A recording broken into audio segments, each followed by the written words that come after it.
know how there's this phenomenon where the public remembers something that never actually existed, Oh yes, yeah, Like the Mandela effect or whatever? yeah. You know what? You've just touched on a very sensitive spot. Oh, You're poking a very sensitive spot because we've talked about that before. uh-huh. What a parts caster gives you is the chance to change that out.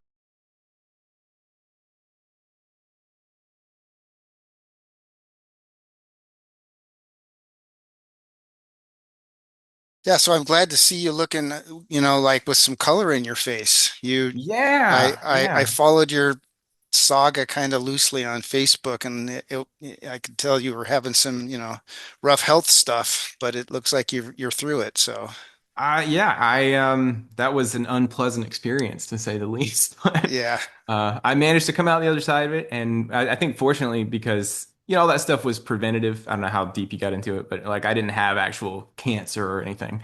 Hmm. It was just preventative, and I am relatively young for that kind of procedure. I'm Right. 36, so I was able to recover pretty quick, relatively speaking. Thank you for taking the time to talk to me about this. This is just me gonna go deep in the weeds nerd stuff about guitars. Okay, well, I'll do my best. Yeah, well, and I thought, boy, you would be the person to talk to because if there's anyone that's had their hands on more Warmoth related things, Right. or that I knew anyway. Uh-huh. Uh, just a brief recap of what I'm wanting to do is I've been playing in all kinds of different groups for the past 5 years or something. Everything from kind of more radio rock stuff to where I've been doing some like Southern rock and country and big festivals and stuff. And then of course I have my own thing that I'm sort of working on now. And I have been using different guitars for different gigs, as you do. And I kind of am seeing all these through lines of like a specific set of things that I like. And I Hmm. thought, like I could make this, you know what I mean? Rather than try to have this guitar for this gig and this. I'm kind of a creature of habit. And I thought I could make this guitar that pretty much covers all of this stuff, and that'd be the one that I just keep going back to. Right. And so my first thought is, okay, well, I don't want to get, I mean, I do have some lutherie skills. I'm pretty good at it, but I don't want to cut a body and a neck from a blank and lay a truss rod I Right. don't want to do that. Yeah, right. I just don't have the time or, the setup or, so I Hmm. thought really the way to go is what I would call, like a parts caster, I guess might be Right. build an instrument from parts. And I've had great experiences with Warmest stuff. It's really high quality, and you have so many different options and all these things. And I thought, okay, well, let's kind of start there, and then add in all these different sort of specifications and things that I figured out that I liked over the years. Right. Um, so on that, I kind of wanted to get your input on body shapes and maybe some neck profiles and some stuff like that. And Okay. some of these things are maybe like questions, or you can just kind of verify what I'm thinking. There's certain things that I like about guitars that I've noticed as I've gotten older, and then also physically, like I'm not a big guy. I'm 5'10" and 170 pounds. I'm like on the smaller side, and bigger guitars to me don't feel terribly comfortable. Hmm. And so that's something I've been kind of really dialing in is a smaller body shape, it's more ergonomic and also lightweight. If you got to go play 3-hour gigs, which I'm sure you have done before, Hmm. that can really wear out your back after a while or your neck muscles or whatever. And this is stuff that, now I'm in my 30s, I like think about this stuff. Right. Right. So a good example, I'll roll back here and grab it. Like a year ago, I discovered these.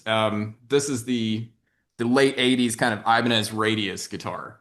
Right. Uh, Sort of the precursor to the Satriani models. Absolutely, yeah. Yeah. And one of the things I found so great about these is like how they're really, thin, ergonomic, but small. It's a Hmm. small body shape, but it still kind of evokes that classic kind of feel and look, but Hmm. it's just physically smaller.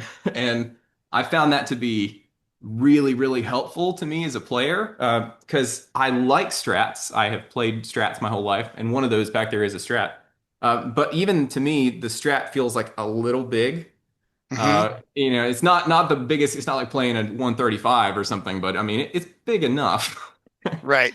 And Yeah. And so that's interesting thing about those, uh, too, is that the contoured heel on the yeah, back And even continuing on to the Joe Satriani models now, the contoured heel that Ibanez uses is very similar to the contoured heel that we use. Yeah, yeah, and I really like that was one of the things that I definitely have on my sort of list is I want to do that that what you're talking about here, this sort of Hmm. sloped in thing. It's Yeah, you enough. You know, yeah, like I mean it's not it's I was gonna say sloped it's not in. the yeah, yeah, sorry, go Yeah. ahead.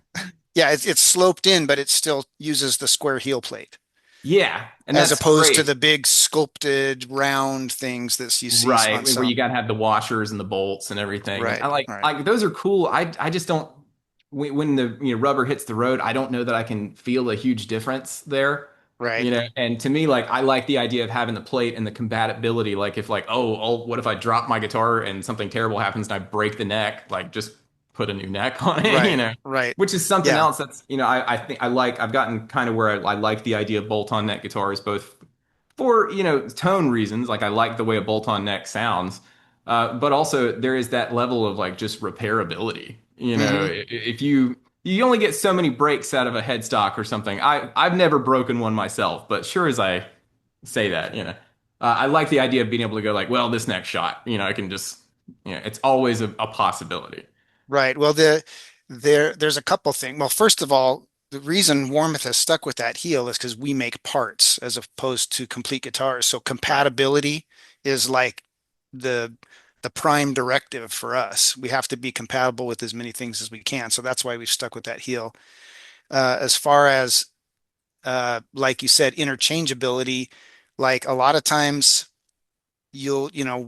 I've never broken a headstock either, but I have worn out frets. Yeah. And a lot of times when I get the frets are gone, I'm like, okay, well, I can spend $250 to get it refretted, or I can spend $250 and just get a new neck. And sometimes you just do it because you're bored. Like Yeah. I've played this neck for 5 years. Let's try something different. So Yeah, well, and that's a great thing in itself is that not just repairability, but just the idea of being able to tweak it as maybe your needs or your habits change or something like, your tastes change. Yeah. your hand gets a little crack in it when you hold a certain way. You're like, I need to thin the neck up or whatever. Instead of physically thin, you just put a different neck on it. Hmm. And Sometimes it's that in just sheer. itself. Yeah. Sometimes it's just curiosity. You get bored Yeah. and you're like, okay, I'll try a different neck profile for a while, see how I like that or whatever. Yeah, I don't know if you've had this experience too, but I have noticed that I think some necks ring better with some bodies than others. Like it's sometimes they sort of match up a little better for whatever reason. 100%. Like me for me, I have the luxury of, I have parts everywhere in my house. And so for me, it's usually like I just mix and match. I just constantly mix and match until I find a combination where the sum is greater than the total is greater than the sum of the parts, Yeah. and then I stop. And the discipline comes in knowing when to stop. Yeah, Like, you can you know, tweak yourself out of a great instrument for sure. yeah, yeah. I have done it many times. Uh, and that's the other thing is I feel like now I'm at a point where I've built enough things and worked on enough things. I mean, I've worked on thousands of guitars for people. Well, maybe not thousands, hundreds of guitars for people. And I've just had my hands on enough things and tweaked enough things and repaired enough things. And you're like, okay, I kind of know what I feel like works. There's Right, some certain things that I feel like works, and like I want to take a stab at that. right. And like for me, one of the things I've really become accustomed to is the humbucker single setup. Hmm. Hmm. That covers everything I need. I almost never find an area where I'm like, ah man, I wish I had a Strat bridge pickup here. Like Right, at most I'm gonna split the pickup or something. But having that five-way switch and all those sound for me has become invaluable. right. And all the stuff that I want to do. So which is another thing that I want to have as an option. And then, so I made a list of some of the body shapes that Warmoth makes that I think are really cool. Hmm. And I kind of wanted to sort of pick your brain about them a little bit. And I'm guessing you probably have had hands on all of these at some point or another. Yep. So the first one that jumps out to me is just the classic soloist shape, Hmm. because it's awfully close to the Strat shape, Right. but to me it appears I would say smaller, um, Yes. and that I did many years ago, like 20 some years ago. I had an old early '90s American Jackson soloist, and I was like 14 years old or something, and I ended up selling it, and I wish I hadn't sold it.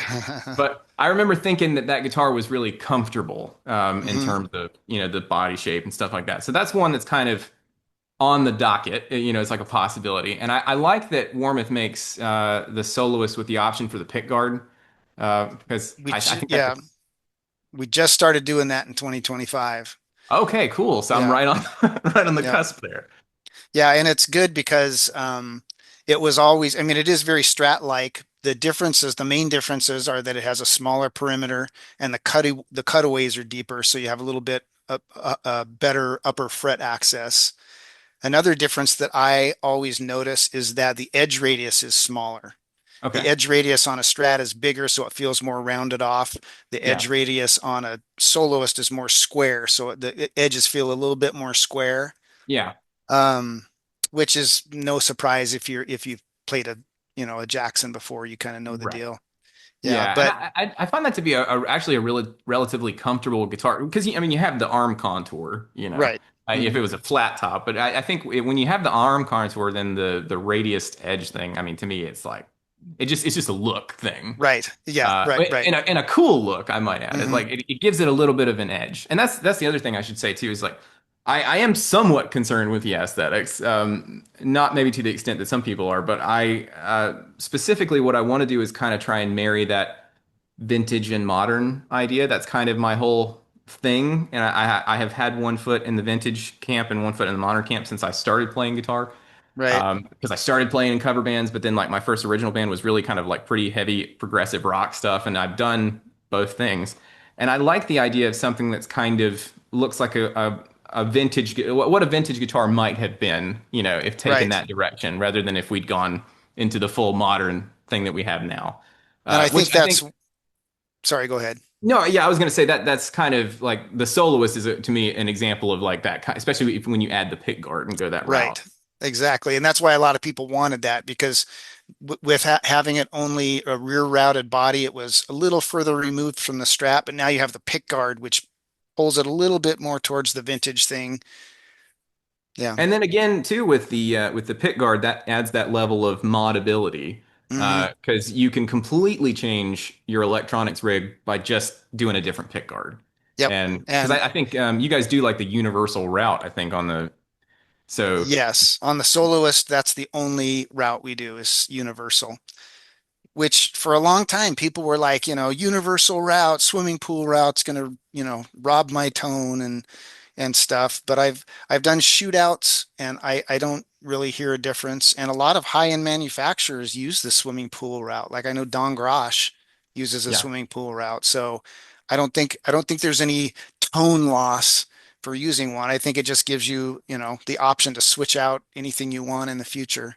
Yeah, well, and if anything, I'm thinking anywhere you remove a little bit of wood like that is going to lighten up the body a little bit. And Hmm. that is, as I said earlier, one of my thoughts, right? Is that I kind of want the guitar to be on the, I want it to be balanced. You can't have like a featherweight body where it neck dives. Right. But ideally, I'd like for the whole guitar when it's put together to be like, 7.5 pounds or something, kind of on the lighter side. Right. Which, Well, of course, that comes down to individual pieces of wood and what kind of wood and stuff like that. But Well, it comes down to balance points too. When you're talking about neck heaviness, it's not just a factor of the weight of the body versus the weight of the neck. It's also where the strap buttons are positioned. And with a soloist, you have that long upper horn, and it's going to take a lot to make that really neck heavy. yeah, Whereas if you have like like a nomad shape or an explorer type shape where there's no horn at all, yeah, it's almost guaranteed to be neck heavy, no matter how heavy the body is. So, yeah. You about have to put the strap button like on the neck plate, like so that yes. it's yeah. Yeah. And that's the reason I can't do tellies actually, is that for me, the way that I'm shaped, even with a nice strap and a balance, whatever, still that telly tends to do this thing. Hmm. And Yep. that's uncomfortable. I think they look so cool. Like I love the way a Telecaster looks, but every time I put it on, I'm like, no, I can't play this. Yeah. Yeah. For me, like neck heaviness is an immediate no-go. Like, Yeah. Well, I feel like I'm yeah. fighting that and I can't pay attention to what I need to be paying attention to Yeah. if I'm Every trying to time you hold let up go, neck it's time. just like, No, yeah, it's just, that's I going to be hate a that. no from me, dog. Yeah. Uh, so yeah, and that was. when I was looking at body shapes, I've got 6 or 7 of them picked out here that I thought were cool. That's definitely one thing I was factoring in was that sort of the horn coming out further, maybe the idea of like a slight offset sort of thing. Hmm. Which was going to bring me one of the other shapes I thought was like so cool is the Meadow Hawk. Hmm. And I know that that is a little bit of a departure from all my double cut stuff back here, which I'm used to playing. But I was really just kind of interested in that shape. I thought, man, that's a really cool. It's kind of offset, uh, but it looks like the horn, I guess maybe the top bout, to me looks Hmm. like it kind of comes out a little further and would sort of do that balance thing. Well, the Meadow Hawk is, I'm hugely biased towards the Meadow Hawk because I'm the one who designed it. Yeah. And I made that upper bout a little longer, like you say, for two reasons. One, to help with the balance, because like you, I even find Telly's a little neck heavy. And so I was trying to help with that a bit, Mhm. which it does. Also, it puts the three-way position switch a little further, towards the headstock than say a Les Paul design. So you Mhm. have room to get your right hand over and tap. Oh yeah, Yeah, so totally. that's why I did that. Yeah. I mean, if you find Telly's just super uncomfortable, the Meadow Hawk is better in that regard, but still not like it's not as much an improvement as like a Soloist is because it doesn't Right. have the long horn, but having that upper horn a little longer does help with balance. Yeah. Oh, and that was going to be a question I had about the Meadowhawk specifically. Actually, you're talking about the toggle switch. Now, like I said, I'm an HSS guy. Mm, So what I need is a blade switch. right. So that I don't. It's not. I don't think in the kind of guitar builder thing. But is that an off menu option? Could I have a blade switch route put in there with the controls? You know what? You've just touched on a very sensitive spot. Oh, You're poking a very sensitive spot because we've talked about that before. uh-huh. And of course, I designed it and I kind of stole the PRS DGT control configuration where you have a volume for each pickup, one master tone, and then the Hmm. three-way toggle. And that's just my vision. But of course, and that worked fine when it was just a standalone guitar. But once we put it on the builder and people want to mix and match and do their own stuff, Hmm. that is probably the biggest request we've had is to put a three-way toggle on there. And of course, Interesting. I'm like, no, that's not what but I have a feeling it will eventually happen, but it hasn't happened yet. Okay. So we don't have it programmed. Um, but like I said, I have a feeling it will eventually happen because so many people have asked for it. Yeah, well, and of course, that is also something too that I mean, I could cut that if I needed to, if I wanted to Right. go that. I might make you cringe, like you're like, oh, what have you Yeah. done? Yeah. Well, Um, I've already kind of gotten past that because my vision was the Meadowhawk body with the Meadowhawk neck. And now yeah, people are doing like the Meadowhawk body with a Telly replacement neck. And I'm just like, what are you doing? But so I've gotten over it a little bit.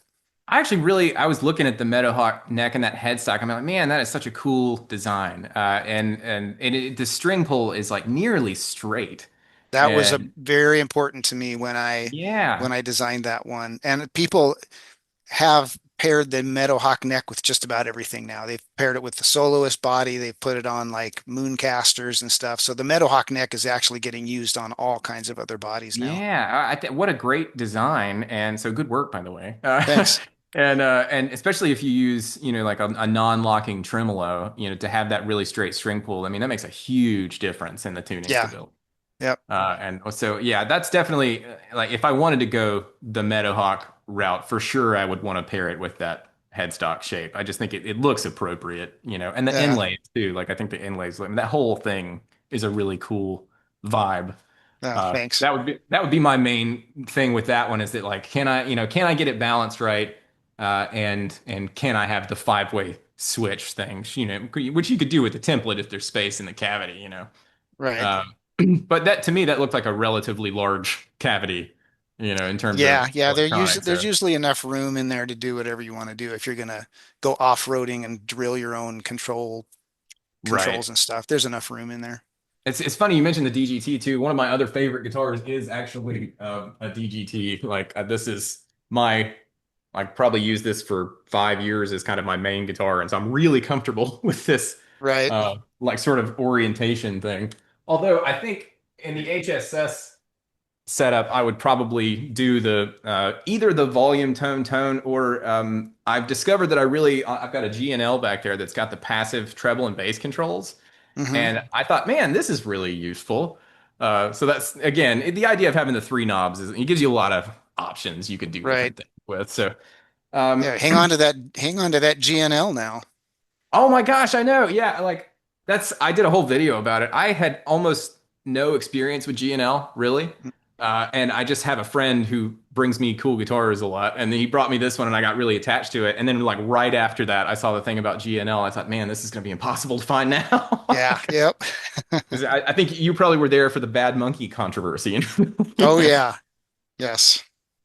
Yeah. That was nuts, man. Josh Scott knows how to work the swerve when it comes to those pedals, doesn't he? Oh, he cracks me up, man. He's so funny. Um, Yeah. so let me looking at my I've got a little list over here that I'm looking at just to make sure I'm a little more organized. So we kind of talked about, the sort of small ergonomic idea, the soloist. In that, I also one of the things that I was sort of interested in was the 7/8 Strat body, Hmm. which I think is kind of not dissimilar to the old Valley Arts guitars. Um, Right.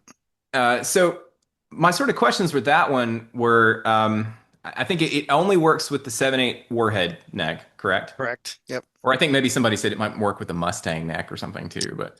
The 7/8 is really kind of a walled garden. The 7/8 stuff is designed to work only with the 7/8 stuff. Yeah.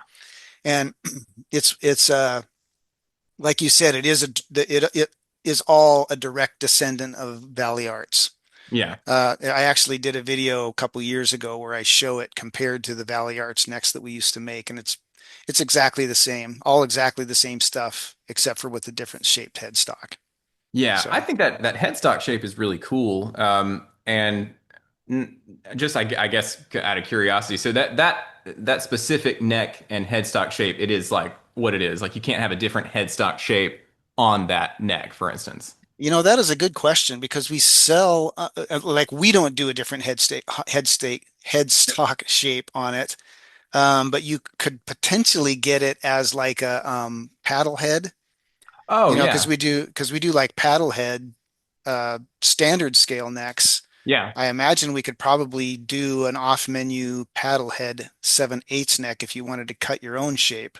I hadn't thought of that, but that I Yeah. could do. Like, I mean, I could do the other stuff too, but cutting a headstock is somewhat more simple than cutting a full body and all Right. the Oh angles yeah. and stuff like that. Mm, Yeah, that's an interesting. I hadn't thought of that. Maybe because I that would give me some also extra license of like sort of creativity with the guitar. Like the right. shape is what it is, but if I went with a paddle headstock, and you can do like a tilt back paddle as well, right? We don't do a tilt back for 7/8. Okay, so it would Yeah. have to be just a regular still. Yeah. Okay, that's good information to know. Um, Yeah. The um, seven we actually sell quite a lot from that line. We sell quite a few 7/8 parts. People really yeah, like that size. I think it's cool. I think if you're kind of like like me, as sort of smaller guy, I think the idea of having what feels and looks pretty traditional, but it is a little bit Hmm. smaller, I think is a nice idea.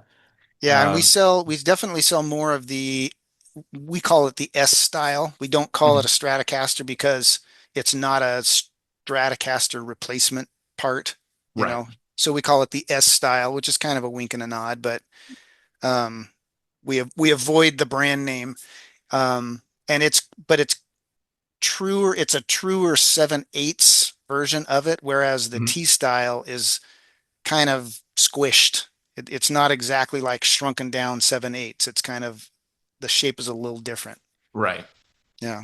That's also good information to know. So one of my questions with the 7/8 would be, I'm really sort of sensitive to pickup position in terms of where it is on the strings length, Hmm. and which is why I tend not to like 24 fret guitars because I usually think that it puts the neck pickup in a weird spot for my Yeah. personal taste. Right. So one of my questions would be with the 7/8 body, it looks like those pickups are kind of squished a little bit, sort of. Right. And in particular, the thing that I really care the most about is the space between the middle and the neck pickup. Because when you put it in what I would call the four position and the middle together, there's a certain sort of bell cluck thing that Hmm. happens. It's a really Right. important sound to me. And I have had experience with guitars like that that have been a little closer together and it starts to lose some of that magic. Right. Or for me, I mean, it's a different sound or whatever. So, do you know kind of how close that is in terms of like the spacing between the two pickups? I mean, like as someone who maybe has had It's hands on it. yeah, if that is important to you, I mean, if that's it's a make or break thing for you, then I would probably not go with the 7/8. Um, a lot of people, it's funny because everybody has their own set of criteria that are really important to them. Yeah. And for some people, it's like the major advantages of the 7/8 stuff is that you get a 24 fret neck that is like easier to access than we do a 24 fret full scale neck, but it's Mhm. got a long overhang and it's a little difficult to access where the Right. 24 fret access on the 7/8 is much better. And so that's important to them. So they go with it. But if that, four position sound on a Strat style guitar is a big deal to you, then I would probably stay with the regular scale length, um, the 25.5 inch scale length. We run into the same thing like on our short scale basses because on our 34-inch scale, like regular scale basses, we have the Music Man pickup and then we have the Music Man sweet spot. Hmm. But then when you go down to a short scale bass, like a 32-inch or a 30-inch, people ask for the sweet spot, and it's like, man, like where is that on a 30, Right. like who knows? So we don't offer it. People wonder why we don't offer it, and it's because there's really no such thing on a Yeah. 30-inch scale bass. And it's kind of the same thing on the 7/8. It's like where exactly are those pickup positions along that scale length and how do you make that work? And so we just designed it so it kind of looks proportional and the sound is what it is. But Right. if that four position sound is critical to you, I would just go with the full scale guitar. Yeah, well, that was going to be another question actually, is talking about scale lengths, is actually the scale lengths that I'm more comfortable with are like the 25 or the 24 and three quarters. Hmm. I have played like the Ibanez or the Strats or whatever. But if I have to choose, I choose a slightly shorter scale length. And in particular, what it is I'm mostly concerned about is not necessarily where the pickups are themselves, but where they are in relation to each other. Right. Because the distance between the two, I find affects that level of phase in and out of cancellation thing. So like how Hmm. far, if you have a telly bridge and a telly neck, it's a real particular sound. And the same thing with the four position. And a good example, I'll go back to the thing here, is this is one that I kind of bastardized myself. Is that This a is that a Mira or what is no, that? it's a standard 22. So it's a Okay. mahogany, kind of custom shape. I don't know how well you can see it there. But what I did is I had a custom pick guard cut, Oh, okay. and then I just routed out a little extra space in there, and I just made myself a hum single single setup. And this is probably the one that I've spent the most time on in the past several years because it feels real comfortable to me. And it's got enough of a distance here, but to me, this looks like more than what the 7/8s had. To me, it looked like they were real Right. squished together, Yeah. which means that probably, as you were saying, that's probably not the choice for me. Yeah, Uh, with the 7/8, you just have to assume that everything has gone down proportionally yeah. to 7/8 the size. So that distance would have come a little closer as well. Yeah, and probably I don't know, and that's the thing is like when I get into you got to have a custom body made and all these things, and like that's not something you want to play too much with because then you get into that thing you're like, oh man, what am I gonna do? Now because that I would say that is one of the most critical things to me is that four position Right. sound because for me that's my default sort of clean chimey sound is that Right. sort of four position thing, the Stevie Ray thing, Hmm. really important to me. So. Yeah, it seems like maybe the 7/8 is out. Some other body shapes I thought were cool. Of course, I think one that sort of jumps out to me immediately is the VIP because it is Hmm. kind of adjacent to the Paul Reed without being too much like it. But I guess my question with that is it, how close is it in terms of like the sort of overall body size? Like It's close but different. And it used to be closer. yeah. but we probably see this is a challenge that Warmoth faces a lot. Is we can build anything that any other manufacturer can build. Right. We have the capability and the talent and the experience to build anything any other manufacturer builds. The problem we face is that we sell these things as parts. Right. So PRS can build a guitar with, dished out areas underneath the controls and their cool scoop that's in that lower horn and the kind of French carved top that comes back, which Yep. takes a lot of manpower to sand that all by hand. And they can do all this cool stuff, and then they can sell the guitar for, $4,500, $5,000, whatever. We could do all that, but when you offer somebody the part, the body, and you say, "Here's the body," and it's $2,000, they're like, "Oh, are you kidding me? No Yeah. way." Right. So, so, um, so that's a challenge we face. So about 10 years ago, we stopped doing that like French carve. We stopped doing the dish out under the controls. We did the same with like our our Regal body, which is kind of a single cut LP style. Yeah. And same with the carved top Soloist. And we went to a simpler shape that is instead of using a 3/4 inch lamb, for the top, like it's a mahogany body with a 3/4 inch piece of maple on top. Right. Instead of doing that, we went to a double lamb where it's like a thinner piece of maple with just a 1/8 inch figured veneer over the top of it. Right. And instead of doing that French carve, it comes down in kind of a domed shape, so it's much easier to sand. Um, And so that's the main difference you're going to notice in a VIP compared to an actual PRS Mhm. is that it's not as textured. It's just more of a dome that kind of tapers off on the edges. It's not dished out. It doesn't have the the kind of the carved out area in the horn there, Yeah. The which is sort a of one, scoop thing. which, yeah, which is something that PRS is very sensitive about. Like if we Right. were to do that, PRS would be on us like a bad rash, which Ah, which they should. It's right, their right. their um so the perimeter shape is very similar, but a lot of those little details that you see in a core PRS are not there. Yeah. Well, I guess kind of what I'm more thinking about is the physical size of it, not necessarily well, for instance, like when I'm talking about, back to my standard here, this is Hmm. pretty much a flat top, with just a bevel on it. So Right. I'm fairly used to, a more simple top card. And if anything, I'm planning on doing my own finish work to this so that, the less carved toppy we get, the better. So yeah, Uh, so one thing about our double lamb tops is they require binding because yeah, now instead of having one piece of wood, you've got like a piece of maple with another thin piece of maple on top of it. So if you don't bind it, you see that seam. right.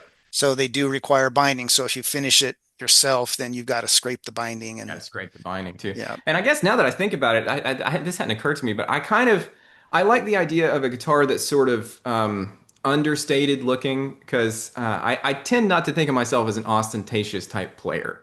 right. I would much prefer to show up with a very normal kind of understated looking guitar and then really wow someone than the opposite, I'm the Uh, same way. Yeah. so I like solid finishes, metallic finishes, something sort of. And my thought was if I was gonna, do something kind of a little nice, I might make a guitar with a neck that has a figured neck on it. So that's really just sort of for me. You and I are very similar. We're about the same size, 5'10", 100 and some pounds. Yeah. Uh, and I like plain bodies and figured necks. Like Yeah. the guitars that I build for me, like I just built a personal Meadow Hawk, and it's just a metallic surf green body, but the neck is like AAA flame. Oh, So awesome. yeah, and I just like that. Yeah, So I was kind of thinking of going that route. I thought what I would do is I really love. I've always wanted to do a candy apple red. mhm. So I thought I might do something kind of in the vicinity of a candy apple red with sort of understated, not high gloss finish, maybe not satin, but sort of semi gloss. type finish Hmm. to keep it a little more low key, and then do I thought a figured neck, probably some kind of figured maple, and then I think I used to have a Wolfgang, like an old PV Wolfgang years Hmm. ago, and it had that sort of I don't know if it's gunstock oil or whatever kind of tongue oil neck, and I that's my favorite feeling of a neck. I think is that really oiled in, and it also kind of it does something to the color of the neck. I think, which is Right. really cool. Hmm. Because I have, you probably remember, had some experience with roasted maple. You and I worked together on one years ago, Hmm. and I think roasted maple is so cool. But I also think it's a little on, I don't want to say brittle, but I don't think it's maybe quite as forgiving in some aspects. Uh, 100%. Yeah. so to me, the roasted maple for my particular use case seems like not a good idea. I think I'd rather have just regular old maple and then kind of work towards maybe darkening the color a little bit with some oil or some tint or something Yeah, like that. And then have, that's another thing that you and I have in common is I am not the biggest fan of roasted maple. I prefer just regular maple. Now, the thing about Warmoth is our roasted maple is more brittle and it can yeah, be more finicky when you're drilling guide holes and stuff. It can crack easier because it's like think of a piece of bread versus a piece of toast. yeah, Piece of bread is very pliable and you can bend it and move it. A piece of toast, when you toast it, it's much more stable and rigid. You can hold it up by the edge and it just stays in one place. But if hmm, you try and bend it, it cracks. yeah, And that's kind of how maple is. Once you roast it, it's a lot more brittle and prone to cracking easier if you don't drill your guide holes right. Um, so I prefer regular maple, but the thing is, War, Warmoth warranties roasted maple with no finish. right, But regular maple, you have to have a hard finish on it for it to be warranted.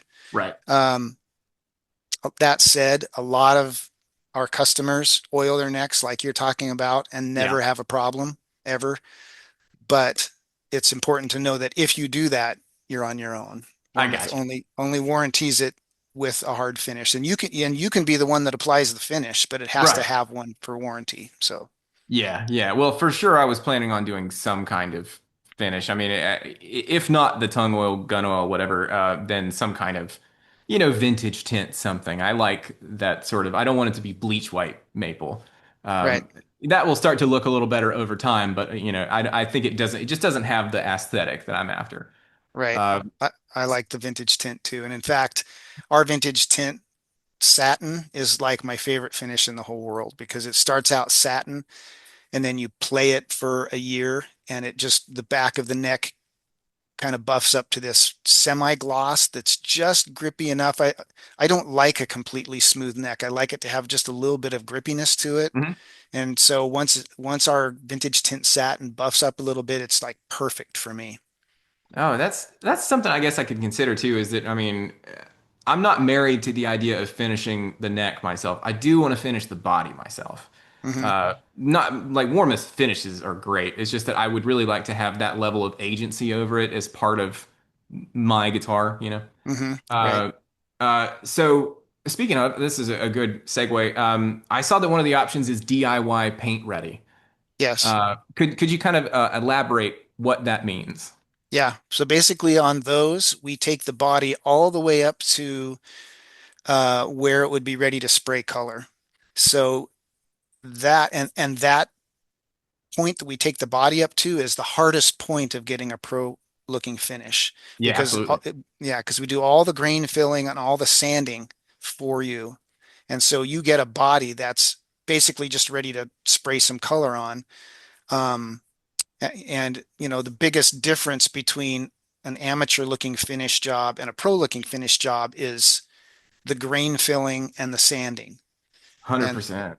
right, right. So we've done all that for you, and if you want to finish it yourself, it's totally worth it to have the DIY stuff done because that's the hardest part and the most critical part.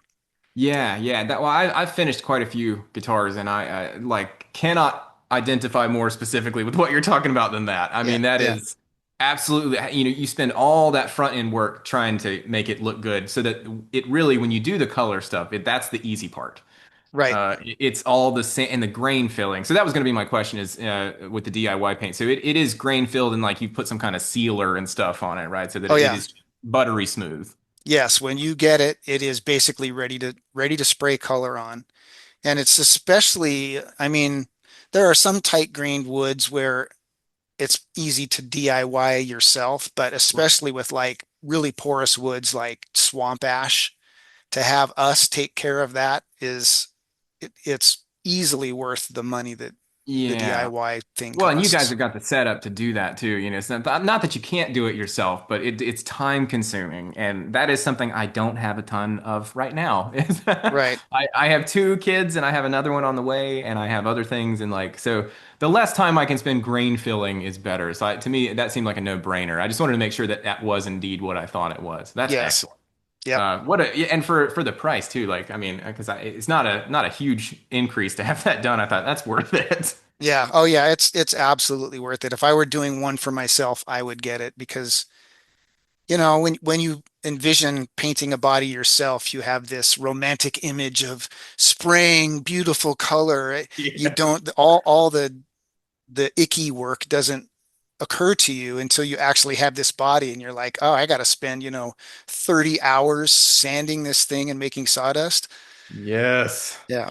It's yeah, I have done one of my first refinish jobs was like I just stripped a Mexican Strat and did it and then well, that had that whole experience where I'd learned, man, you have got to be.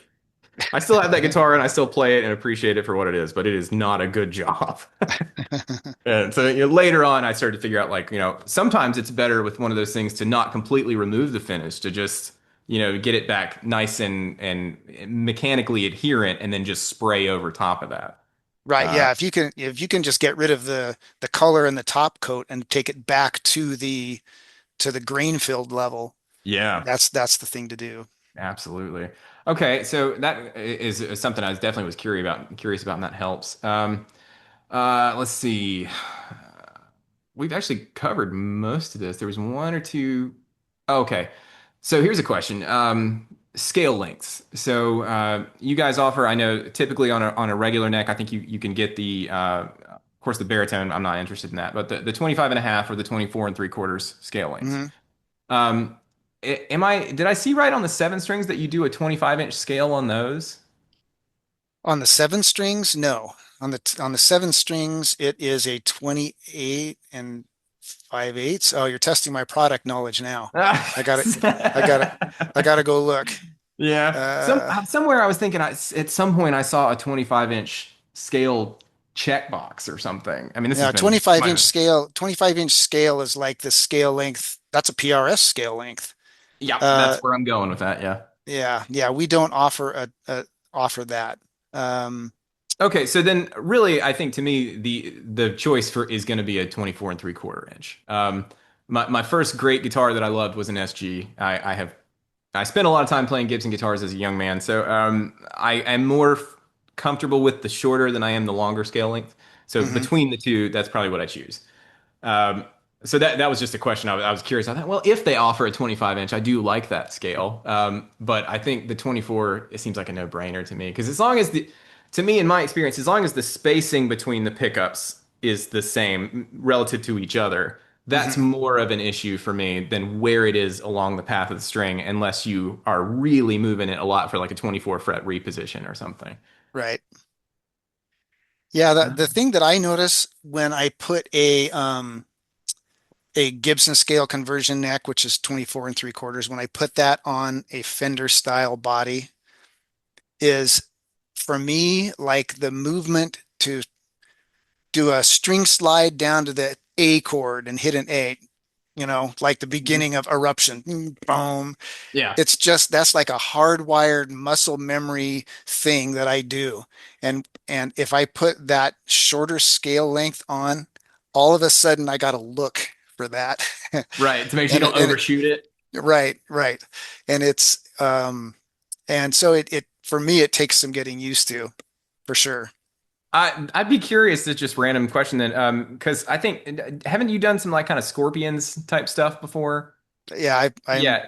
been in a Scorpions tribute band for Yeah. So, and did 13 you play years. the what is it, the Nomad shape in that Hmm. thing? Okay. So, Yeah. did you put a 24 and 3/4 inch scale neck on that? No, no, I put a Okay. 25.5 inch scale because that's what Matthias has on his custom made Okay. ones. Yeah, if you See, he his Explorers are made by a French company, I think, called Domage. mhm. Domage. Sure, I'm butchering that pronunciation. And it's an Explorer shape with a 25.5 inch scale neck. Interesting. I did not know. Yeah, I really like the Scorpions. I've not gone down that rabbit hole like I have on some other yeah. bands, other guitar players and stuff. But yeah, I was just curious when you mentioned that. So okay, that makes sense. Because I'm thinking probably with the way that I play, I'm probably going to feel more comfortable that way. Actually, I just something about, and also the way it feels when you bend. It's a slightly Hmm. different feel. And I've noticed that I'm really particularly attuned to where harmonics are, like Right. with my right hand. I tend to do this thing sometimes where I'll kind of like after I hit a note, instead of doing a pinch harmonic, I'll kind of immediately follow that note by tapping that artificial harmonic with the back of my thumb, which I know Right. sounds like a pinch harmonic, but not quite the same. And where that is on the string, that scale length, I keep missing it on the Fender Hmm. guitars. I keep in it, and but then I can pick up one of the other guitars and do it, and I think, oh yeah, could I like relearn that? Yes, but if we're just talking about in terms of what feels good to me. Well, again, going back to the very beginning of our conversation, though, what a parts caster gives you is the chance to change that out. Like if you go with a Gibson scale conversion neck and you play it for a couple years and you're just like, yeah, I just can't get used to this, then you just swap it for a 25.5 inch scale neck. And What a great yeah, point too. And the fact that you guys make it that conversion style so that it is you're not worried about moving the bridge or any of this kind of stuff. You just swap the neck out. yeah, all you have to And do then is reset the intonation and that's it. yeah, that man, yeah, what an excellent point. And for anyone who is watching this clip, I'm gonna cut this clip out. I'm gonna be like, remember that. That's important information. So then just I'll run through just real quick the other body shapes that I kind of was interested in. You sort of tell me if there's anything I might want to know here. Okay. So I actually think the Dinky caster is super cool. Hmm. To me, it looks like a kind of shrunken down J style design. Would that be fair to say? Yeah, so we make a Dinky J shape for our Yep. bass bodies. Yep. The Dinky caster is our Dinky J shape reworked for guitar. Okay. It's the Dinky J bass body reworked for guitar. And I love it actually. Probably my favorite guitar right now is a Dinky caster that I made for myself with P90s. Oh, I should have cool. had my guitars all sitting here. I can Oh, run and yeah, get it yeah. if you want. I can run and get it if you want to see it, but Oh, yeah, I'd love to see it. Yeah. all right, all right, give me one sec. Yeah, no problem. This is my personal Dinky caster. Oh, yeah. Yeah, and it's just got a Strat replacement neck on it. And yeah, the pick guard was a custom one-off thing that I cut myself, so that's not something you can get from Warmoth. Yeah. But yeah, I love the Dinky Caster. This is such a great guitar. Oh, man. Yeah. What a cool. And then, so back to the balance thing. How do you feel like that sort of balances on the strap? Well, because it's sort of a Strat style shape, but it's offset, Yeah. and so the upper horn is even more towards the headstock. So like this is never ever going to be neck heavy. This is just like Yeah. built-in anti-neck heavy.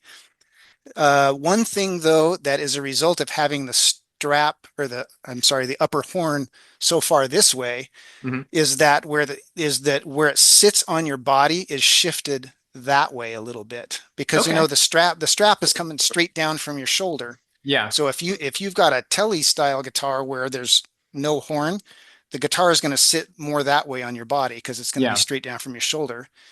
A Strat's going to be right here. A Dinky caster is even a little bit more like that. Yeah. So it puts the bridge a little bit that way.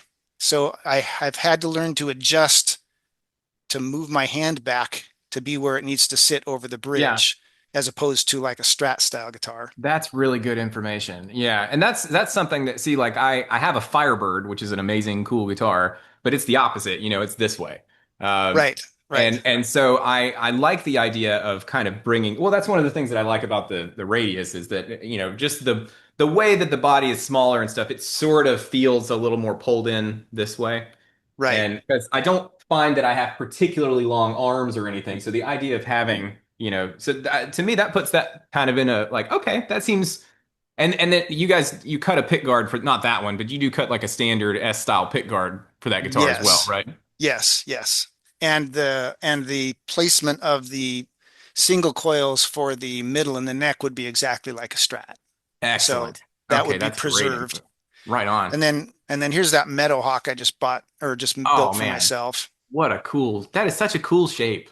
Yeah. And you can see that this horn is kind of that way. So compared to a Telecaster, it's going to hang that way just a little bit, Yeah. which is what helps with the neck heaviness. And then there's I don't know if you can see that, but there's Oh the flamed yeah, out neck. that's beautiful. Yeah. So Yeah. yeah, these two guitars are pretty much my two favorites right now. No, and that well, like you were saying, that headstock too, man. What a cool headstock shape. I feel like I may involve that headstock shape regardless. It just seems really well thought through. Like if I don't go the paddle route, I might involve that headstock. I dig that shape. Well, I Um, can tell you that it looks great on a soloist. So if you were to do like a top route soloist yeah, and then pair it with the Meadow Hawk um, neck, that's a yeah. good combo. I could see that. I know why you don't, but I so wish you guys had one of those like guitar builder things where you could see the whole thing. So a lot that how there's this phenomenon where the public remembers something that never actually existed, Oh yes, yeah. Like the Mandela effect or whatever. Yeah. The old website where you could pair a body and a neck together never actually existed, except for Yeah. people have this like group thing where they They're remember willing it it, but into reality. yeah, but it never actually existed. And the reason why is because our licensing agreement with Fender explicitly prohibits us from selling kits. We're Oh, only okay. allowed to sell parts. And so as a result of that, we will never have a builder that shows necks and bodies together. Oh, that totally makes sense from a legal standpoint. I get Yeah. why, even though, yeah, totally, totally, I understand that. Yeah. Um, yeah, I think fortunately, I have my wife is incredibly good with Photoshop, so I can kind of like, do some screen captures of something and be like, well, you just put that together for me, and Yeah. she'll do it in 6 to 8 months. Uh, but okay, so yeah, to me, the Meadow Hawk and the Dinky Caster, I think are really, really cool shapes. I've sort of ruled out, I think, the VIP partially because of, the binding and stuff like that, but also I'm thinking that one I think needs to have a laminate top on it just because of the way that it is. And if I'm going to do a Mhm. solid finish on a guitar, why have a laminate top guitar unless you're doing chambered or something? Yeah. Because The only like I reason feel like is it'd be it, a waste. yeah, the only other reason is if you liked the carved top, the feel Yeah. of the carved top. But Yeah, yeah, and I can't remember. Does the VIP does it have to be an arched top like that, or yes. does it? Okay, yeah. So that sort of rules that out for me, Yeah. because I like the feel of an arched top guitar, but I feel like that's going back the other direction is to starting to look a little bit more, presentational, a little fancier, and I Right. kind of want it to be a little more simplistic, and also in that case easier to finish. Um, and then the only other one that I didn't ask you about that I've got on here is the Velocity. Right. Uh, I think, the Velocity has like an iconic kind of wolf type shape. It kind of reminds me Right. of that. Hmm. Again, it looks like that upper bout thing looks like it's sort of pulled that way a little Hmm. bit because of the shape of the body.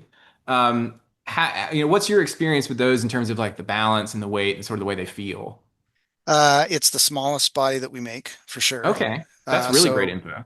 yeah, and it it can be a little bit neck heavy because the body is so small and it's Mhm. a single cut design. So it can be a little bit neck heavy depending on all the options you choose. If you put a Floyd Rose on it, that helps. If you Yeah. put just a light bridge like a Telly bridge or something on it, it's going to be light and could potentially be neck heavy. A lot of guys really like it. It's not my favorite. Um, I would opt for something like a Soloist before that. Yeah. just because I like that upper horn. Yeah, well, I keep finding myself drawn back to the idea of that upper horn being a little longer and kind of giving you that the balance and it just the sort of feel and aesthetic. So like I'll have to sit and think about it, but I feel like I'm kind of somewhere between, the Soloist and I think the Dinky Caster looks really cool, but also I don't want to rule the Meadow Hawk out. You know what I mean? Hmm. There's something really cool and unique about that shape where it doesn't feel like another company's guitar done my way. You know what I mean? It Right, feels like right. its own original thing. And I kind of like that. There's something Hmm. that the artist in me is like, oh, that'd be fun. Um, Well, I'll tell you what I like. I mean, like I have, I've been doing the guitar thing for a long time, and I am really over like the official guitar uniforms. Like I play country, therefore I show up at my gig with a Telecaster, or I'm a right. blues guy, so I play a Strat, or I'm a hard rock guy, so I play a Les Paul, or whatever. And my favorite thing is to show up with a guitar that nobody's ever seen before. That's why I love that Dinky Caster. You show up with that, Yeah, nobody's ever seen that before. They have no idea what to expect. There's no preconceived, no preconceptions of what you're going to be like or play like. And then, then you blow their eyebrows off. And that's I love that. And I love the fact that after the show, people come up to you and say, "What is that? What kind of guitar is that?" yeah, Because I'm sure you've seen this at shows you've played. There's always a certain cohort of guys that come up after the show and they're checking out your pedals and looking at your guitars and stuff, and they want to definitely. talk gear. And it's always just fun to me to show up with a Meadow Hawk or a Dinky Caster, and they have no idea what to expect. Yeah. Oh, right on. Yeah. Yeah. Well, I always say that the best compliment you can get from a musician is to see them standing in the back of the room with their arms crossed. Yeah. If you see a guitar player back there, I'm like, oh, you're probably doing something right because he's really looking at what you're doing. Yeah, yep, yep. My favorite is like well, I played in the Scorpions one, so Yeah. there's the Zoo, which uses a talk box. I also played in a Bon Jovi tribute for many years, which has Living on a Prayer Right. that uses the talk box. And there is nothing in the world that makes people pull out their cameras and start taking photographs of you like when you step on the talk box to play Yeah. Living on a Prayer. And you see all the guitar players in the audience turn to their girlfriends and go, and you can tell they're explaining to their girlfriend how a talk box works. The sound comes up the tube, and then so every time I step on the talk box, you just look around in the audience and you can see all the guitar players leaning over to their buddies and explaining how it works. It's And what pretty they funny. don't know is that if you got like a filling or something in one of your tooths, it's rattling the inside of your mouth, Yeah, like your whole yeah, skull. yeah. I'm sacrificing my body for my art right now. It's a full contact sport, rock and roll. Yes. Uh, I'm feeling like I'm sort of narrowing down on the body. So one other question I have would be about wood choice. Mhm. So now if we're doing DIY paint, that sort of doesn't really make any difference in terms of like what it looks like. But what I am concerned about really is weight. And I Mhm. kind of want to balance that out with the idea that I am going to put some kind of tremolo on it. Maybe a double locking, some kind of tremolo, maybe just a standard floating Wilkinson or a, PRS man-made kind of bridge, something like that. Right. But definitely it's going to have the big block metal tremolo, the springs in the back. I'm going to have, kind of a pickup rig in there. There'll be three pickups and multiple pots and stuff. So that stuff all adds up. So my thought would be maybe something like basswood or basswood, Mhm. however you say it. I don't know. But what would you say might be a good wood choice to keep it sort of on the lighter side? Well, I mean, alder is sort of the vanilla option, Right. and I will say that you can always uh, do an off menu op order of extra light. I think I can't remember what the price is. It's like $40 upcharge or something like Okay, that. right on. So you But can but sort of if request that your body be on the extra light side. Yeah, and that doesn't guarantee you a weight. What that guarantees you is you'll get the lightest selection of what we have currently. Totally. So it's you take what nature gives you, right? And so Yeah. we would look through the blanks we have now and pick the lightest one among those, which 2 years from now it might be a little heavier, or maybe it's lighter. Just, it's the Yeah. lightest of what we have right now. Right. Um, So there's that. And then usually, I mean, alder is the lightest, basswood. Every time I say it one way or the other, three people come and correct me, Sure. and call me an idiot. So, you know, I'll just say basswood, basswood, and hopefully everybody's happy. It's one of the Uh, two. yeah. It's light. It's also softer. Yeah. So if you're, a Floyd Rose abuser, you can wear out the studs, the Oh, right. studs From can the become motion. loose over time. Oh, That's good point. why if you're going for kind of that shreddy kind of thing, my favorite combo is basswood basswood and a maple lamb top. Not Okay. for the figuring of it but because it gives it a really hardwood on top that kind of Yeah. helps those studs from, working a hole around them over time. Um, and most of the guitars, like I had an ESP for a long time that was basswood with a maple top, and it Mhm. sounded great. Every time I played that combo, it sounds very 80s shredder to me. Yeah. Yeah, I've become accustomed to the sound of basswood because I've got the radius is that my favorite Strat that I have is this, which is this is like one of the new 2023 maybe Aerodyne Fenders. Hmm. It's a Japanese one, but it's got that kind of sort of top on it. It Oh does the yeah. but it's that basswood, whatever you call it, and it I don't know, something about it sounds fuller, different Hmm. than the alder bodies. It's not better, but different in a way that I like. And it has, the 12-inch radius and the like immaculate Japanese fretwork, that kind of stuff. Right. Yep. So I've become accustomed to those guitars. Like there's a sort of sound that comes with it that to me is less sort of than mahogany is. Uh, Yeah. I mean the Satriani, even Joe Satriani's current models are still made with basswood, basswood. yeah. So he obviously prefers it, for the weight or the tone or both. Well, I think Um, Eddie's guitars, I think were that with maybe maple on top or something. I mean, so yeah. like if Edward thinks it's okay, then Yeah. I'm Yeah. inclined Yeah. to think it's probably okay. But you like the idea of doing the basswood with the maple on the top just for the rigidity.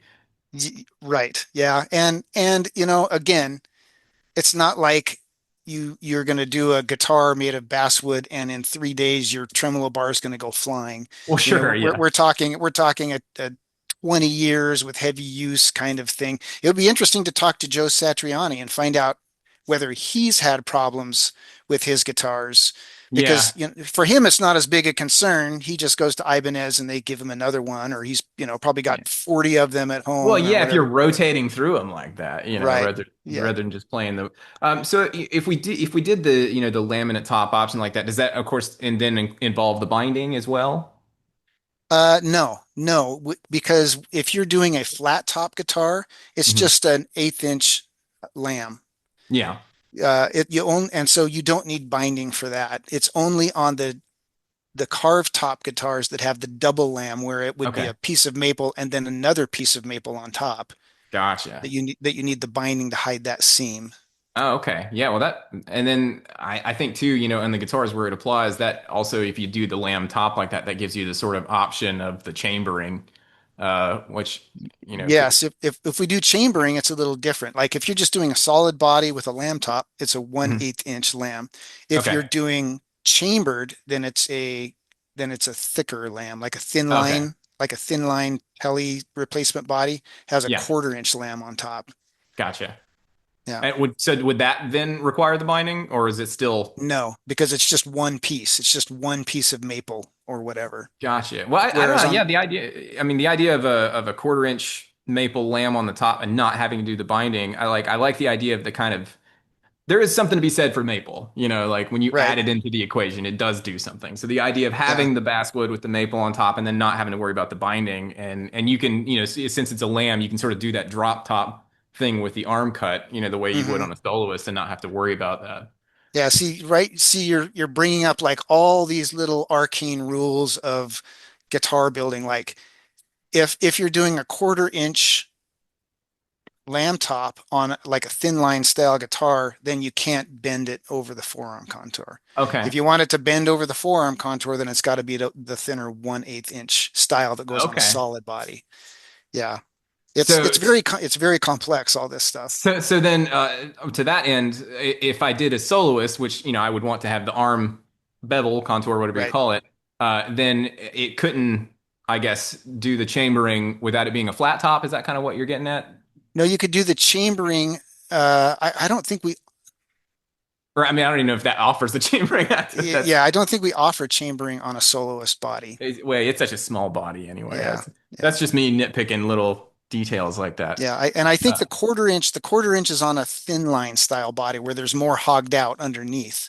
yeah, On a chambered, it's not a big, on a, on a chambered body, it's not a big chamber. It's more like a honeycomb pattern. yeah. And so you get the 1/8 inch over just like chambered. Okay. It's And then it's only on thin line style that you get the quarter inch. And then this is going to get super nerdy, but I'm planning on doing some kind of what I would call a thinner skin nitro type finish, Hmm. because I intend for it to wear naturally. Right. I'm not going to do like I love a relic guitar. I'm not going to do that. I'm going to let it happen on its own, but I'm not going to get in the way of it happening. I'm not going to put 45 coats of clear on top of it. Right. Uh, so if I was to do like let's say the laminate top on it, eventually that's going to show through where my arm contacts and stuff like that. So this might be a weird question, but could I request a laminate top that is like a very plain looking laminate top? Yes. Yeah, that's actually something we can do. Like most people, when they ask for uh, a maple lamb top, they want, bird's eye flame or quilt. Right. But if you ask for it, we can give you just a plain maple lamb top. Yeah, I am kind of like my favorite guitar, like one of my, it's a Greco up there, an old Les Paul style Greco. It has just basically a plain maple top on it. I really like the way that looks. Again, back with that understated sort of thing. And so I'm thinking then eventually, I don't want it to like wear through and then you see AAA flame underneath it. And then, Yeah. because then I'm going to get that question like, well, why did you paint over it? Yeah. But those kinds of things exist out there. For Like, sure. yeah, yeah. And it's just I don't know. I just that's one of the things I love about guitars. They all have these stories and you like, like I'm sure you've seen the old Fenders where they have two coats of paint on them, like it's a sunburst, and then they over the burst they painted a, you know, candy apple green or something, and then it Yeah. wears away and you can see the layers, and it's just I don't know. I love that kind of stuff. One last question here. I don't know that this is on the website or not, but do you guys offer routing for Kaler tremolos? We do. It's an off menu option, and I will confess I don't know all the ins and outs and the gritty details of it because Mhm. I know that Kaler had several different models of tremolo, and I'm not exactly sure which model we route for, but I know that we do it as an off menu. So, Yeah, that's just a piece of information I was curious about just because I clicked the wrong thing here. There we go. My other guitar, since it's the only one I haven't showed you yet, that G&L, it came with a factory Kaler on it. hmm. And I have found that there is something really cool about this tremolo in the sense that it is mostly like a Floyd, except for that you can do double stops and it doesn't go, ugh. Right, right. Because something about the way it's designed and the cam or whatever, so it kind of gives you a little bit of that best of both worlds thing, but it does have that rock solid tuning stability, which I'm not a bar guy. I don't like dive bomb and stuff like that. But what I Hmm. do want is the guitar to stay in tune the whole show. Right, Like I don't want to have to tune it in between every song or something, which you sometimes have to do depending on weather or room or whatever. So I like the idea of being able to have a guitar that stays in tune like that, like a locking trim does. So that's something I was curious about. I have actually talked with one or two of the guys at Kaler about some stuff before, and I thought maybe I might, broach the idea to them about working on it in some fashion. But I wanted to know if that was something I was going to have to do myself because I can, but I don't really want to. right. Yeah. But if Well, you know, like I said, I know that we do them. I honestly, I haven't touched a Kaler since probably 1989. I played them a lot back then. Back then I'm a little older than you, so 80s is my wheelhouse. The Yeah, golden age of the Floyd Rose and the definitely. the Washburn Wonder Bar and the Kaler Tram. So I've tried them all. Um, but somehow the Floyd Rose is the one that had longevity, and so that's all I've used is It's a sleek design. You know what I mean? It yeah, worked. I think, especially if you get what I would consider to be like a real Floyd, that's got like a yeah. hardened steel base plate on it. I mean, like, Well, I think you can explain the reason why the Floyd won the competition probably in three letters, EVH. yeah, And 100%. yeah, so Yeah, so yeah, that that's good information to know. Since 19, I was born in 1989. Uh, but I grew up listening to and playing like 80s kind of music because my dad's a guitar player, and Mhm. so that I really identify with that era. Like like I watch sometimes the Warmoth videos, and I pick up on you playing a Bryan Adams riff or something. Like Yeah. that kind of stuff is what resonates with me. So that's why you probably see that like in this kind of stuff there's a definite 80s thing that's going to happen with this build, just Hmm. and I liked that way that those guitars in that time period that were really popular, they were, I would say on the whole kind of more understated, like rat rod looking guitars, you know what I mean, with like the Right. bright finish or whatever, but then, not like flamed, we're not doing old archtop Gibson look. This is a more like a street rod or something. Yeah. Yeah. Well, And I mean, that's really 80s is when the hot rodded guitar came to be that's, speaking of Eddie, it basically him that popularized the whole parts caster industry. I mean, if it yeah. wasn't for him, I wouldn't have a job because he's the guy that really made it cool to build your own guitar and build it in a hot rod way and play it in a hot rod way. And so yeah, that's kind of, for me at least, that's very much in my DNA now is just custom. Like I don't know if I could buy a guitar off the shelf and just leave it that way forever. I I can't do it. yeah, I can't do it. I'm so used to having everything exactly the way I want it that I just can't do it any other way anymore. I think as guitar players, we're wont to be fiddly and tweaky anyway, but there are a subset of us who just can't leave it alone. There's always that one little, and like you were saying earlier, you like, know when to stop. Yeah, right. Yes. So that is the balancing act. I have ruined a couple of guitars not knowing where to stop, and so that's why I'm going to be really thorough with this. I'm going to go through and make this list of things that I like, and kind of narrow down what it is and why, and make all these in this kind of like design document. Hmm. And then I can really say that I put my whole thought process into this, and then so when I get done with it and I get it, I'll be like, I'm done. I'm Like, curious. I have to ask you what your favorite Warmoth profile is and what kind of frets you like. yeah. So that's a great question. I would love to tell you. So previously, my favorite neck profile has been the 59 roundback, I think is what it's called. Mhm. Um, it just feels like a nice full shape. But I worked on one for a guy recently, and it had the Stevie Ray shape on it, or the SRV shape, Hmm. and I found that really comfortable as well. Yeah. I know it is, I think, asymmetrical, but it didn't feel necessary. It just felt comfortable. Right. You know what I mean? And so those is in terms of neck shape, those are the two that I'm sort of I think most interested in because that's the one thing that I don't gel with about the Radius is that it has a pretty thin neck. Hmm. It's not as thin as the full Wizard, but it's pretty thin. Right. And I like a little more because I tend to sometimes play with my thumb over the top of the neck when I go into the Texas style or whatever. I tend to do Right. that. But then frets, I I have no problem with stainless steel frets, but I don't like them because I don't like to work on them. They just eat your tools, Hmm. and like I go into this knowing that like if I buy a parts neck, there's a possibility that I'm gonna need to level and dress some frets a little bit. You Right. just can't get it perfect most of the time. Right. It would be a happy accident. So that immediately I'm thinking I don't want to. I don't want. But in terms of profile, I like kind of a jumbo fret. Um, Yeah. I'm more concerned with the height than I am the width because I like to be able to sort of get under the string. I like not quite scalloped, but a little bit of that sort of feeling where I can sort of get under the Hmm. string. So the taller fret is important. And then if it's a little wider, I'm cool with that. If it's a little skinnier, I'm cool with that too. So like what, 6105 maybe, or 6100 or something like that. Sort of, you know, I've measured the height of the fret that I tend to like is like around 50 thousandths or something, 50, Right, 52 thousandths or something. So that's the most important thing to me there is the height of the fret. Just because I don't use like super big strings, but they're big enough that I'd like to be able to have a little extra leverage right, underneath the string. right. Yeah. Yeah, Yeah, I like 6150 and I actually prefer stainless.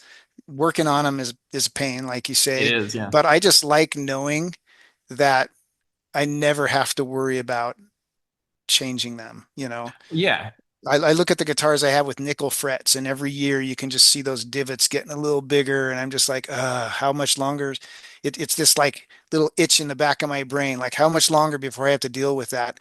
Whereas with stainless steel, I know that I never will, and they're easier to bend on too. So That's definitely true. yeah, so There's so a I sort of look, glassiness to it. Yeah. yes, yeah, they just glide across the top of the frets instead of that. I don't want to really call it grittiness, but you can feel a nickel fret grab the string a little bit more than Yeah. a stainless steel one when you Yeah, bend. even if you like polish the crap out of it, it just doesn't feel as slick as a stainless Yeah, fret is. But then to me, the issue there is like once you to level the frets, you got to file them in some way or another. I don't know if you use sandpaper on a beam or if you use an actual file or whatever. But when you do that, then you've got to bring it back, up to the high sheen thing to the again, and right. Yeah. it is very time consuming. I Yes, haven't it ruled it is. out, like because what definitely I thought about what you're saying is that when you do the stainless steel frets and you get them right, that guitar is set for like probably your life. I Right. mean, Right. unless you are just going nuts with it. So that there is that. I definitely I haven't ruled that out, but in my experience, I tend to be more comfortable just dressing the frets. Right. But since we're talking about a guitar that I plan on playing a lot, I guess that's a good thing I should consider. Do I put the work in on the front end so that I don't since I'm gonna I am gonna have to paint a body and let it sit in between coats and sanding and everything. It's not like I'm don't have something else I Yeah. could be You've doing in got that you've got time. time to kill. You've got time to Yeah. kill. Plus, your two kids, they can wait. You got Ah, they'll be fine. another one on the way. You got nothing else to do but work No, on no. guitars. Yeah, I'll just take it in the living room with me and just sit there and not don't worry about straightening the neck or anything. I'll just work on it. It'll be How somebody old are your watching. kids? I have a one's about to turn 9 this month, and then I have a Uh, 3-year-old, and then two little girls, and then I have a little boy set to come in May of next year. So uh, Pretty I awesome. So you're right in the thick of it. I am right in the thick of it. Yes, Nice. which I love. I'm so happy to be in the thick of it, but it is a lot. I appreciate you sitting here and talking with me for God, probably an hour and a half now or something. And this has been incredibly helpful and informative. I'll go through and like look at all of this again and make some notes, and I'll also clip it down a whole lot shorter so there's not me or us saying basswood 50 times. That might make for a fun compilation. Just but this gives me some great direction. So now I can kind of sit down and look at this from a standpoint of like, here's some things that I know and stuff that works, and I can really narrow it down to what is the right shape. And then I may still send you an email and be like, what do you think of this? Does this work? Sure, that's fine. And then when I reach that point, hopefully before here too long in the next week or two or something, then I'll go ahead and get that kind of order put in, and because I know it takes a little while to do a custom body and neck, and Right. I can in the meantime start working on sort of gathering some of these other parts and things. And I'm hoping that all said and done, this won't take me a year to do a whole project, but I'm ready. Like however long it takes, I'm gonna do it right the first time and have something really cool. So. Right. Well, it'll help your case that you're not having the body painted. That's the bulk of the Yeah. time right there. Oh So, yeah, yeah. That's a long process. Even if you guys, I mean, you have like the setup. I'm sure you have the spray booth and all the stuff. Where it's I'm gonna do it. Out back with rattle cans, sure, sure. which you can do if you take your time. But it's not as easy as. But still, all that time there's dry times and sanding Hmm. times and there's windows of depending on what kind of finish you use of like when you can spray, when you can't spray. Hmm. So. And if you don't have an indoor spray booth, the weather can dictate stuff too. Definitely can't be too cold or too dry or too moist or Right. so yeah, I'll have to work around that a little bit. But having that DIY paint option is really, really cool. So I'm glad we talked about that because that makes me feel better about being able to get into that paint thing. So Really the main thing I'm thinking about now is like finding the body shape and then whether or not I want to do a paddle headstock or because I just the Meadow Hawk shape is really cool, man. I'm kind of leaning towards going for that the headstock. I'm kind of leaning towards going to that headstock just for that straight string pull, and it's a tilt back, right? Yes, yes. Yeah, And it sounds like you're leaning towards either a Meadow Hawk or like a top-routed Soloist, and I that think neck so. looks great on either of those bodies. Yeah, I kind of think that that's where I'm headed. And speak on the tilt back headstock. That has like this sort of acorn nut at the top for adjustment, right? Yes. Yeah, Okay. it's not acorn. It's I don't know what they're called, just like a barrel nut, and you use a Allen wrench to Oh, adjust it. okay, so it's not a like a nut driver. It's a No, okay, It's an Allen wrench. but it is out far enough that you can see it rather than being down in the No, it's channel. Or inside. It's inside the okay, channel. Yeah. okay. It's Uh, inside the channel and you cover it over with a truss rod cover. Okay. Yeah, I was just curious because yeah, there are things like that. Like that would be my one request of Warmoth. I don't think you guys offer yet is to figure out a way to do the truss rod spoke in the heel. Do you know what? We've talked about that too, that's my favorite kind of truss rod. But Yeah. it monkeys with the fender neck pocket. Like Oh, we're so married to the fender neck pocket. That's yeah. what all our products turn on. And so if you alter that pocket in any way, then compatibility becomes an issue. And Well, I I've guess you do have that side pocket adjustment thing, I yeah, think, the right? Godo side adjust mechanism. Yeah. I think Godo manufactures that for us now. I don't Oh, think anybody else in the whole world uses that but us. yeah, that is a cool option too to be able to adjust it that way. I think everyone has had that experience where you go to stick the Allen key down in the top slot and it's like Mhm. it's not the right size or you can't get it to fit or it feels like stuck or something, Yeah, or you turn it and then you chip your finish. Yeah. Oh, that yes. It's always something, which is the benefit of doing like a wood front headstock rather than a painted or something. It's maybe a little Right. less noticeable when you do Right. that. Uh, okay, awesome. Well, that's great. That gives me fantastic information to work with and a lot of stuff that I wouldn't have thought to ask, which is why I'm glad I talked with you about this. Sure. Thank you again for spending all this time talking to me, and I will make some more progress on this, and I'll keep you kind of in the loop as we go. And ultimately, when this whole thing sort of comes out, I don't know if I'm going to do it in one video. It might be too long, maybe sections or something like that. But as it starts to come out, I'll be like, hey, check this out. You helped. Yeah, yeah, that would be great.